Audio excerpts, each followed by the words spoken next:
So I do go a bit fast. There's your warning. So let me get my screen shared. And this is where I hope I've got everything set up right. Excellent. So yeah, so basically today's session is looking at Office 365 forms for assessment. So I'm going to look at a couple of different things throughout the session. We're going to talk a bit about, I always use the word forms, but you can create quizzes with them. So that's why we're using them for assessment. So if I use the word forms, I mean quizzes or forms. But basically the idea of the session is I'm going to go through some of the things that forms will do for you, give you a bit of an intro if you're new to forms, and give you some examples of things that you can use them for. But that is really unlimited and entirely up to you how much you your creativity really. So basically we're going to have a look at that, and the majority of the session is going to be demo, so I don't like to talk a great deal. It's going to be a lot of demo. I've got some forms set up to show you some different ways to do things, and I'm going to be showing you how to set your form up, how to set up branching throughout your forms as well, so that you can use them with differentiated questions, and how you can then share your form and put that in other places. I put questions and answers at the end, but hey, you know, just jump off mute and ask them throughout if you wish. So introduction to forms, they are part of Office 365, so Microsoft's suite of tools, and they're really actually very quick and easy to create. I was quite astonished the first time I clicked on the forms tile and I went in and I actually just created a form without having any training or anything like that. So you can create forms or quizzes. They're basically the same. So the question types are the same. The difference being with quizzes is that you've got feedback options. You can select a correct response, and you've also got points for the questions too. So you can add sections and branching through forms and quizzes, and that can help to break down your forms. So if you think of the long sort of surveys where you're filling in personal information and then why have you come here, that sort of survey, you'd probably break it down into sections. And then that way, when the user's completing it, they only get a small section of the questions rather than a large scrolling web page. The form settings allow quite a bit of customization, so you can have your form settings whether they're internal to your organisation, or you can have forms set so that anyone can respond, and those kind of control how you can then record responses for the users that fill them out. And one of the great things I love about forms is the fact that they're so easy to share. You can literally just copy a link and send that out on a VLE via a message. You can put it on a website, over Twitter, wherever you like. They're so easy to share with people. One of the really great things as well is the embed code and the QR code that you can get straight from forms. So you've got all those different options of the ways that you can use the forms once you've created them. And one of the things I always say to people is with the forms, every single teacher out there has got paper-based forms, has got past revision papers, has got all of these question sets to hand. And really what they need to do with those to save themselves time in the long run is to turn them into a quizzing forms. And in that way you can reuse it, you can add to it, you've got that, you can share it with other colleagues, you know, so you've got that then that's more portable, and you're able to do a lot more with the form if it's in a digital format. One of the fantastic things with forms as well, and this has been hopefully one of the things I'll talk to you about, is how it then collates the responses. So when you're questioning students, you know, if they're all filling in separate sheets, you've then got to look through, and are you going to put the score on a spreadsheet or enter that into some tracking system? Well, really, the forms, the quizzes will actually do that for you. So it creates a lovely set of responses that you can just go and at a glance just see how your students are getting on. And that will pull out questions then where students have been struggling a little bit. So some of the uses for forms, and these are just literally a few ideas. You can use them for surveys. We use them all the time in Innovate for surveys. So if we need to find out staff training needs or anything like that, we go to Office 365 forms and create a form in about 5–10 minutes, share it with the rest of the team, so we've all got editing rights, and then that's it done. The responses all come back and then we've just got them collated. We use them for feedback responses as well, so quite often you can put things like forms. For one example that we use is putting them in a stream video, so that when a person gets to a certain point in the video, the form will pop up for them to answer the questions. So you can use that as like a feedback, or have you learnt this so far during this video? You can use forms and quizzes for end of knowledge checks. And one thing that some tutors do will create a form or a quiz and give it to the students at the start of a new unit and then give it to them again at the end. And then they see the distance that's been travelled and how much has been learnt throughout the unit. You can use it for registration for events as well. You'll have all filled out a form to come to this today. And that is one of the uses of forms. And revision resources. So quite a few of our teams actually use the QR code feature of quizzes, and they'll make a form and then make a QR code and print it and put it around, say, a workshop. The maths team, for example, use QR codes to quizzes in forms, so that when learners are waiting for classes in the corridors, they can just scan a QR code and go to a quick maths revision test. So all of these different ways you can use forms. Obviously, there's the assignments within teams as well. So there's so many different uses for forms. This is not the entire list. So some of the tips that I see for creating forms, my first tip is think about the design. The same with anything else that you'd create, you know, think about the structure, think about the questions you're going to put in. If you've already got it in a paper-based format, will it work that way as well? So think about the design, maybe plan it out. You can always move the questions around in a form, but it's better to kind of get the structure right in your mind first. You can add images or videos into the forms as well. And this can add a bit of visual interest, but it can also detract from some of the questions. So think about whether it's needed, especially when you're putting them on the questions. But sometimes, you know, the video or the image is the actual question. So that's quite a useful thing to use. And sections as well, I tend to use sections quite a lot. That allows me to break my forms down. So when, for example, when we was doing a recent training request form, we had several sections, so what the role was, what department and things like that. And then it branched off into different sections depending on the role and asked a different set of questions.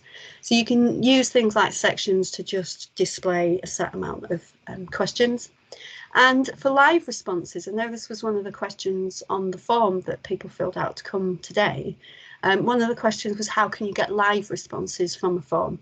So those of you who maybe have used forms before will know that you can pull a spreadsheet off, but one of the questions was, how can you have that updating live?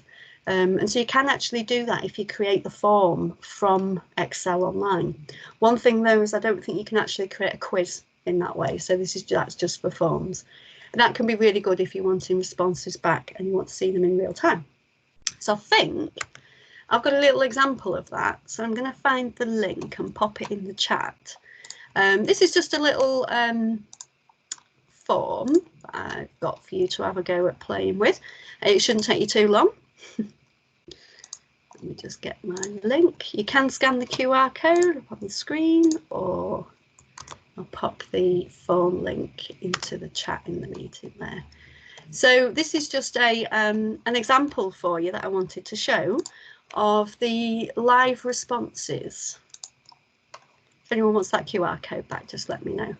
So this is the spreadsheet that links to the form that you're completing now. And hopefully if we get some responses in there, that will start to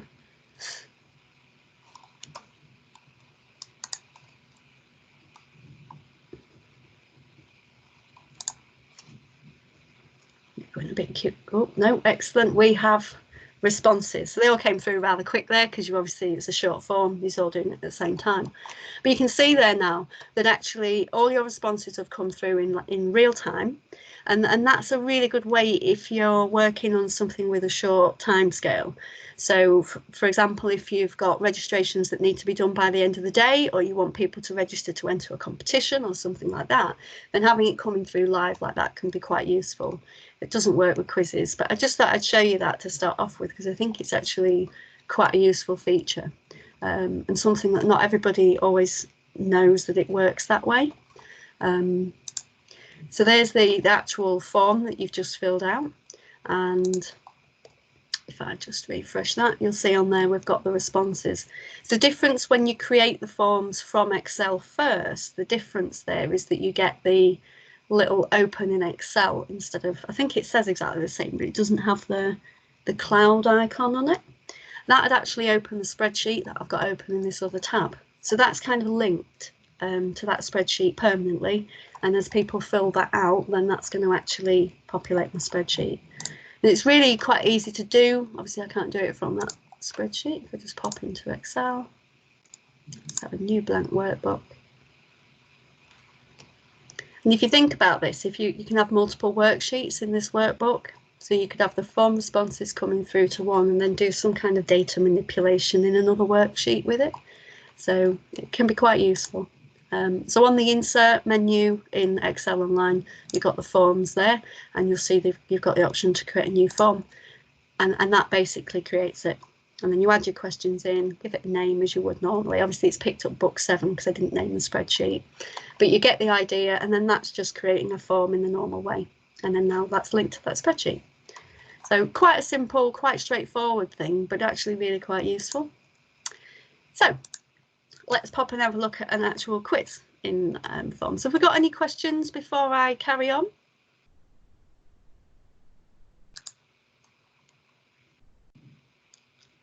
Brilliant. Just one about the form branching, if that's all right. Yeah, Elaine? go for it. Yeah. I've done a branching form, but is there a way of getting something with multiple choices to all point towards the same next question in an easy way? You can show me it in a bit if you want to. Yeah. Because it defaults to go into the next question, but if you want to kind of say go from question 7 to question 10, no, you just got to go through answer by answer. Yeah, I'm gonna. Yeah. So yeah, actually, I did this little quiz as an example. This we've got branching in this morning, and I thought I'll get this one set up in advance because I'm actually not a maths teacher, but maths is a really good thing to do this with. But this has got branching on it. But yeah, you do have to, from what I know, go through and select each response. And that's what I thought. Yeah, I know, it's a little bit frustrating, especially if you've got like this one and then I added a question in right at the end, so I had to go back through and filter it all down.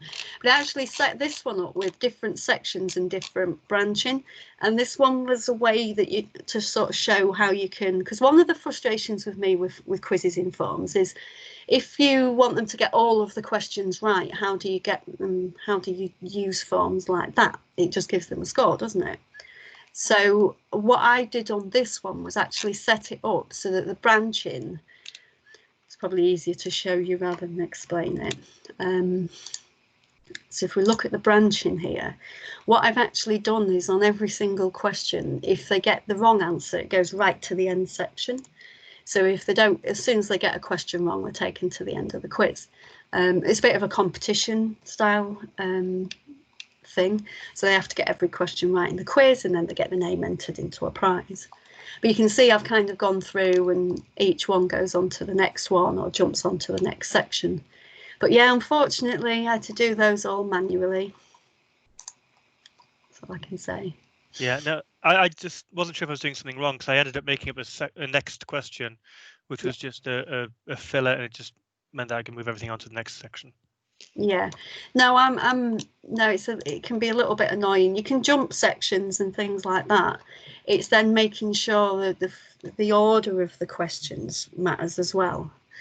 So that's why I say if you plan it out, especially if you're using branching, because if you have a question in the wrong order and you've got a question set to go to next, it will just go to the next one.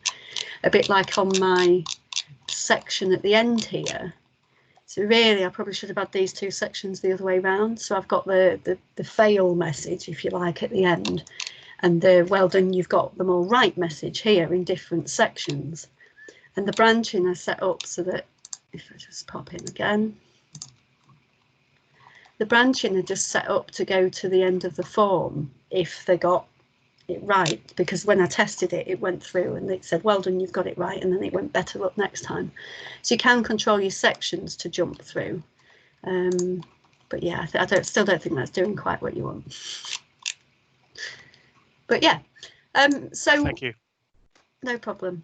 Sorry, I couldn't answer that one exactly what you wanted. You did. You answered it. It's the same as me. That's fine. Yeah. I'll stop talking now. Thank you.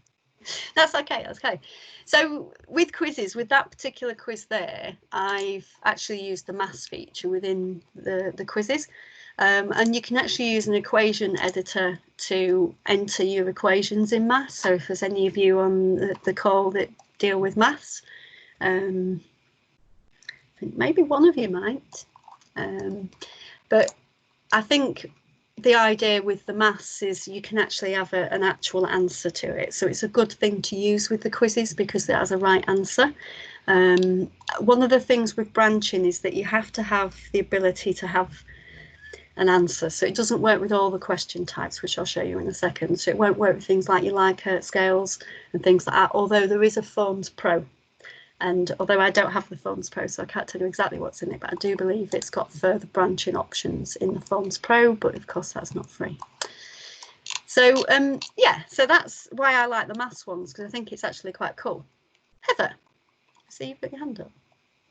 Yeah, I don't know if I'm imagining this, but is there a way of you of the forms? Is it? I know the forms generates answers, but does it generate questions, or am I thinking of the old sort of resources that you used to be able to have access to, but we don't have access to anymore? No, it does generate questions. I can actually show it on this particular form. It depends on what type of questions you're putting in. So when you start off a question, and if you put in something like your name as your first question as a text box, the AI in Forms is then going to recognise that possibly you might want to ask their organisation, their address and details like that. So it does actually recommend some questions for you. Because this is maths, it does the same. So you can kind of put a question in and then it will automatically sort of try and suggest some for you. I'm not going to do it on that one because I'll mess it up, and it did take a while. But if I go onto here and go onto new quiz, let's just go maths example. So now this is seeing it actually being created. You can enter a description in there. I always like to enter a bit of a description into my quizzes just to let people know what sort of quiz it is, but I'm not going to today just because. So if we go on to choice is the one, and then we can switch this into maths. I did state that I'm not a maths teacher at this point. Solve for x, so let's do a nice easy one. 3x. Nice. There we go. 3x plus 10 equals 13.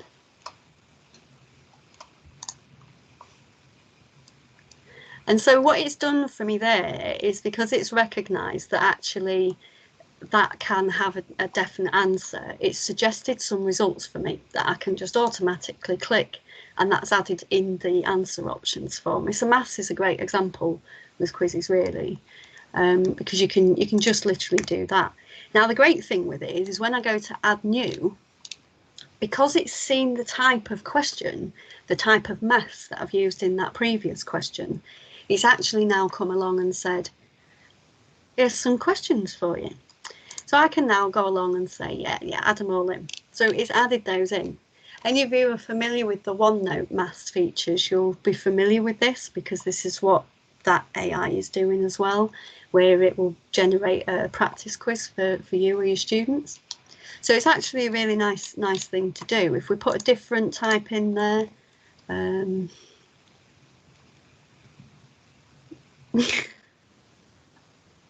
I don't even know if this will work out as a thing, so let's just do it. Oh, hang on, I'm putting it in the wrong box. Put it in the right box, so then would help, wouldn't it?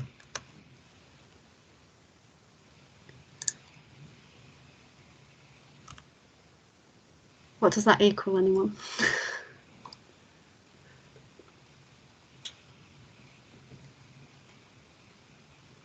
I can't actually see the writing, I'm afraid. It's a bit small. I should probably use magnifier there. I'm going to go with that. I've put 2x plus 3 times x equals 15. Oh. Yeah. It must be all right. So I've done a slightly different one, but it's slightly more complicated. But again, it did exactly the same thing for me. If I click on add new, it's done exactly the same. So you can get more complicated on there if you know maths. Obviously, the equation editor there will let you put in some quite cool equations, and then it will do exactly the same with suggesting different questions for you. So yeah, that's the There we go. That's the idea with the maths things, but cool. Any questions on that? I feel I should move on from maths. Oh, I have a question. Steve. Thank you, Elaine. I've just tried to set up a quick maths one in the options that I've got there, but I couldn't see the maths example. Could you show me where that was again, please? Yeah, so you need to just on the 3 dots at the bottom there, go to the maths. You have to like turn it on for the questions. Oh, it has to be turned on, right. If I click on the 3 dots, I get shuffle options, drop down, subtitle and add branching. There's no maths option on mine. Did you, when you went into forms, did you click new form or new quiz?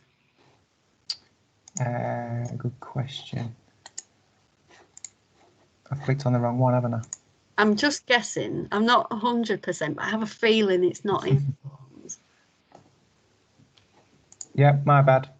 That's Apologies all for right. that. Thank you. No, that's Thank fine. you. That's fine. And I've learned it is not in forms. I didn't think it was, but yeah. So if you do it with quizzes, I think that will work. Okay.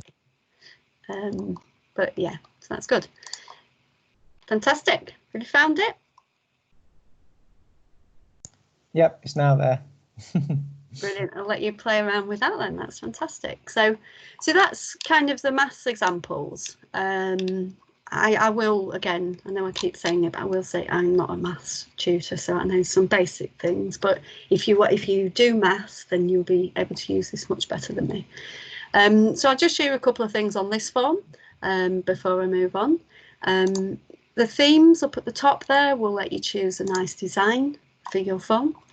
I just think it just looks nice if it's got a picture in the background. And the 3 dots over here let you access your settings. The settings are quite important as to who can fill the form in. And it depends on how you set that as to what that can then record afterwards. So for example, when you're sharing outside of your organisation, you usually be using anyone with the link. I think different organisations might have different permissions here. I'm not 100% sure, but this is what we have.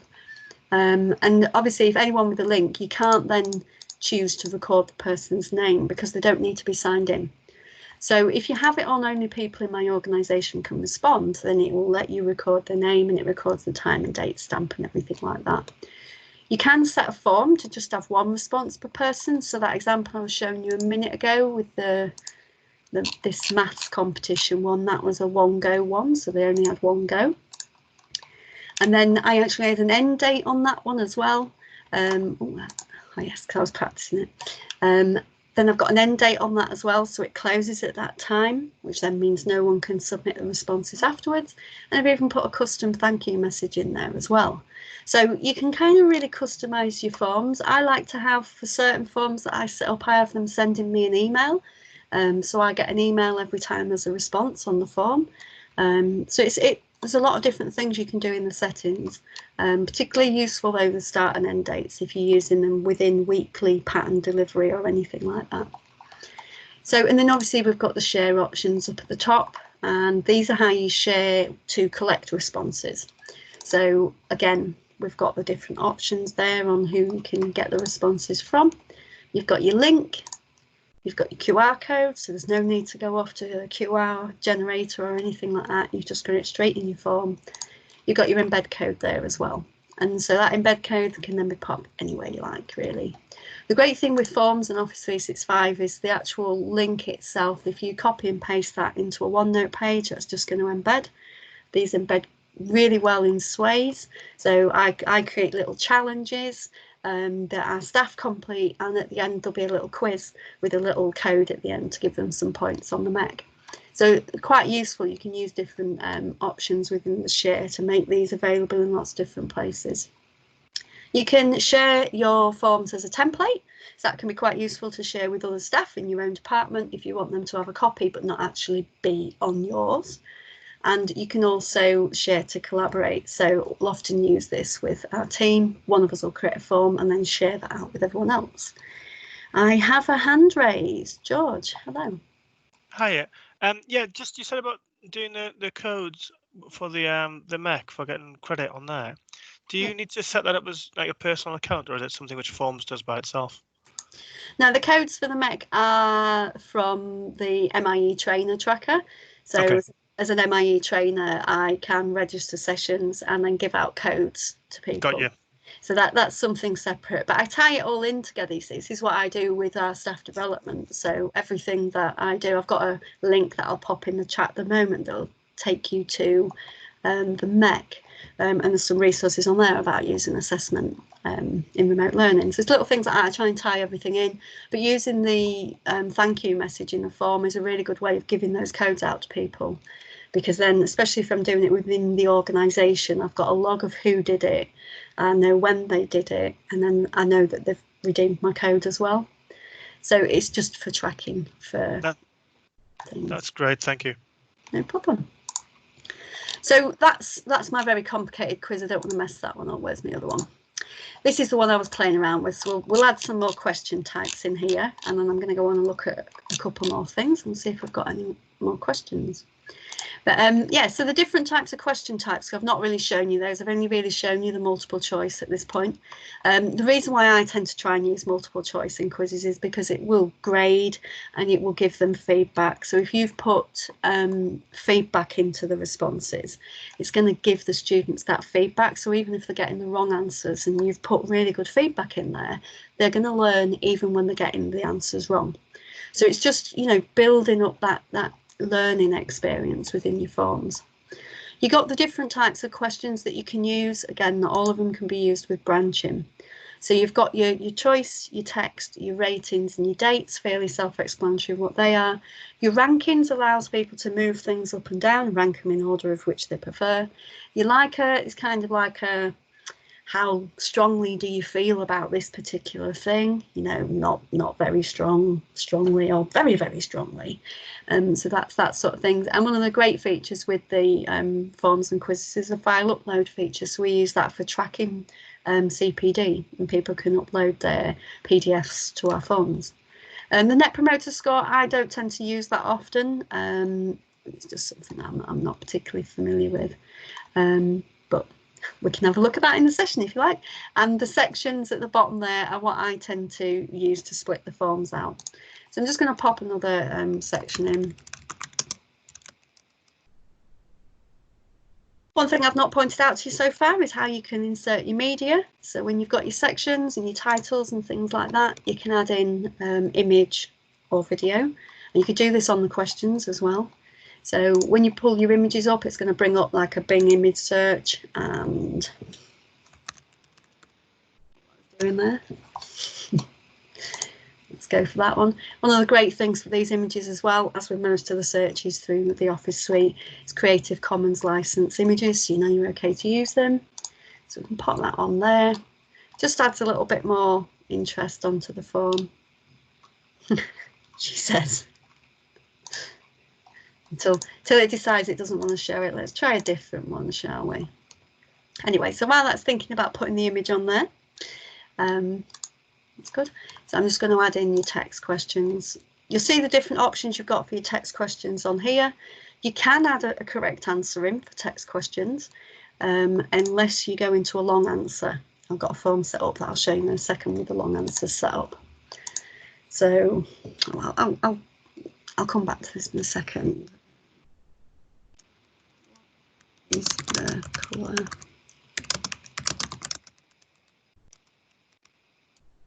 Got that. Let's add some answers. We'll go like that. Okay, so this is a text-based answer. They need to answer green because the form's logo is greenish. Should probably put teal. Anyway, green will do. And then that's basically a text question. We can add in the ratings. With the ratings, pretty much straightforward. I'm sure you can imagine. You can have different ratings out of 5 or out of 10, and you can choose between numbers. I quite like stars. And then over here, one of the useful things with the rating questions is putting labels on to identify that 1 is low and 5 is high. I know that may seem really obvious, but sometimes people don't know whether the 1 is good. So, you know, just putting little labels on like that on your rating questions will help people to identify what they're doing there.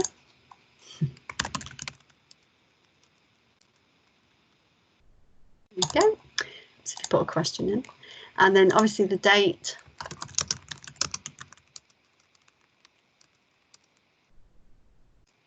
question, they just pick a date from a date picker.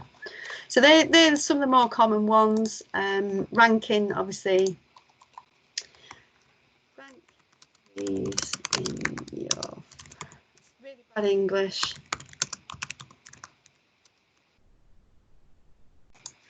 Go with it.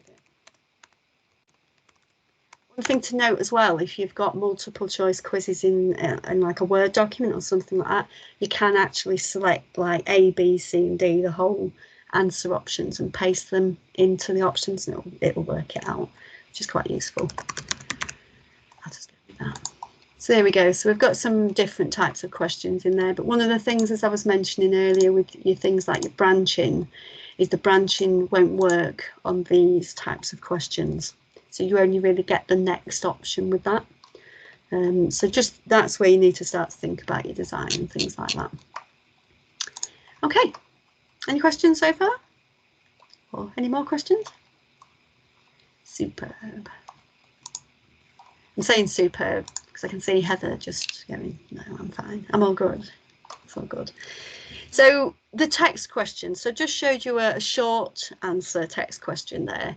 One of the things with the long answer text questions is that actually they won't self-mark. So one of the features with that is the teacher then has the ability to review the questions and post the scores and feedback to the student. So I've set this little GCSE English language paper quiz up. And this is a lot of reading and then answering questions based on the text. So I've set it up in sections with the different text in each sections. One of the great things, if I just pop into the preview that I've not mentioned so far, immersive readers built into forms. So if your learners do have a little bit of difficulty reading such large amounts of text, then they can just jump into immersive reader. So that's really quite useful. But yeah, so I've got all the text in there, and then we just got the questions in here. So the questions are put in, a bit more reading, more questions. Now the thing is, when the students actually submit the responses, they will need grading. So it's just like any other piece of work really that's submitted from a student. So you've got your review answers link here, which will take you in and you'll be able to see the responses that have been left. So if we come down, you can see that I've already kind of graded this and left feedback, poor feedback, but anyway, and kind of just gone through. You can update this and you can pop things in. So that's, if I show you one, just let me put something, let me do one. Going to be the worst answers ever on any kind of English paper, but they're not required questions either, these. If you think about a GCSE paper, the students would be able to skip questions if they didn't want. So it's where you, how you're designing your forms and things like that. Not going to give me, I've got it set to only one response per person, so it won't let me submit it. Bear with me one moment, please. Do you want me to do it, Elaine? Go on then. You just share the QR code and I'll scan it on my phone. You can see that all right. Yeah. This won't work for everyone, by the way, because it's set to only people in the organisation can respond. I can change it, but Heather's going to go and demonstrate her exemplary knowledge of non-fiction and transactional writing. I'll just do the responses. I'm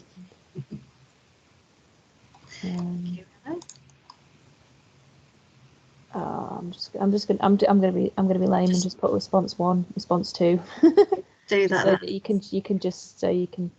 There we go. Response 2. Response 3.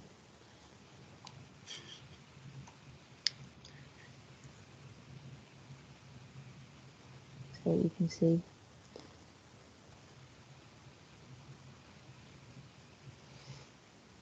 Sorry, it is quite a long quiz.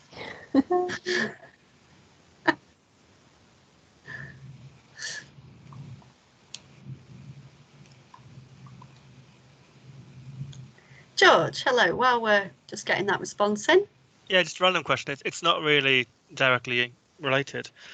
You know how there's various apps that you can take photographs of and get the text from Like say you're photographing an exam paper. Yeah. And you can export text from that. Could you then paste that into forms? And Yes. yes. Okay. Yeah. Okay. So if you was to use the degree of accuracy, I'm going to add that as a disclaimer. Yeah.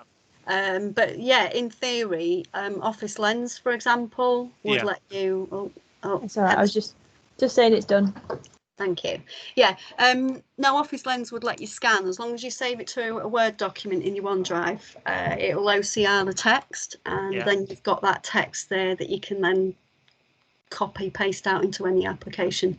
The formatting will be a bit off, and probably your accuracy is not 100%. But if it's paper based and it gets it digital to start with, doesn't it? So yeah, Office Lens would be the one I'd use for that.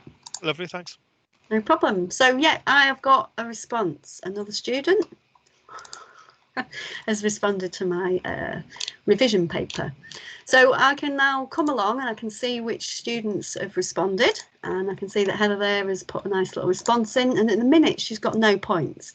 And she's got no points because none of the questions can give her the marks until it's been reviewed by the tutor. So this is looking at a slightly more different use of forms. A lot of people will use quizzes very basically, so using it just as a quick check. But this would be more for using it if you wanted longer answers from your learners. You might use it in HE or something like that. So look, I can give Heather some marks here. She might not have got the full marks for that one. Missed some here. And I'd carry on and I'd go down and I'd review all of her work like that and put things in. I'm going to give her full marks on this because I'm sure she did brilliantly. I'll give her 10 there. Look. So obviously if this was singers are awesome. Probably I agree. So there we go. I've done that now, and that's kind of like me done. I can come back, post scores, and then that's going to show me which students I've posted scores to. So if I now post that to Heather, she should be able to see what score she's got on that form link if she went back to it, but I'm not sure if she's still going to open. But in theory, if she went back to the form, it would show the score. She's looking for a score now. She did very well. Excellent. Thank you, Heather. So that's how you grade the assignments. Obviously, still here we've got the open in Excel, which is going to download a spreadsheet of all the responses if I need to do any further work with that data. And as you go down on every single form, you get your lovely little responses on there too. So I think forms are just fantastic and really, really, really quick and easy to make. This is another little example, really basic kind of literacy check on the homophones. Lots of little 1-point questions embedded into Canvas. So exactly the same quiz, just embedded into Canvas. Very straightforward. You just get your embed code, and if you know Canvas, put it where you put your embed code in Canvas. And then the OneNote as well. So you just literally with your quizzes copy the link in OneNote. And I just think it's brilliant because you just paste your link, press enter, and it just puts your form in there. So if you use Class Notebook, you've got that straight there, and it's brilliant. Heather, she's querying a grade. You on mute? You on mute? Oh, did you not need help? No. Sorry, yeah, I did. Sorry. Yeah, it's just so if I was a student and I was obviously submitting my grade and you've then marked it, is there any way of that notifying the learner, like through an email or anything? Don't think so. Okay. If there is, I'll be very pleased to know about. Yeah, because to me that would be like, obviously if they're signing in using their email address, like it would make sense for me if that they get some kind of response. It would, yeah. I mean, you can actually change it so that students can get an email receipt. So I don't know whether that would then send them it when you post the scores. I've never actually tested it. I've just if I just go back to, can you just show that QR code? Because I think when I went back to it, it didn't show me what my mark was. Oh yeah, we're all right. Look, we're testing this now. We're testing this live. Yeah. Yeah, so if I go, yes, it's just tell me I've got my points and things, and then it just, oh no, it has got my, yeah, and it has got my feedback there. But yeah, you say you just need the link, but yeah. Yeah, I didn't put a lot of feedback in. Sorry, Heather. Yeah, no, I just wondered if it, yeah, would sort of notify them, but yeah, okay. I'll have to test that. See if that little tick box, the email receipt, I think that just gives them a link when they've completed it to email the responses to them. So I'm not entirely sure. But, yeah. Anyway, very good. So have we got any more questions? Anyone else would like to see anything? Have I gone over anything too quick and you'd like a better look at it, or anything like that?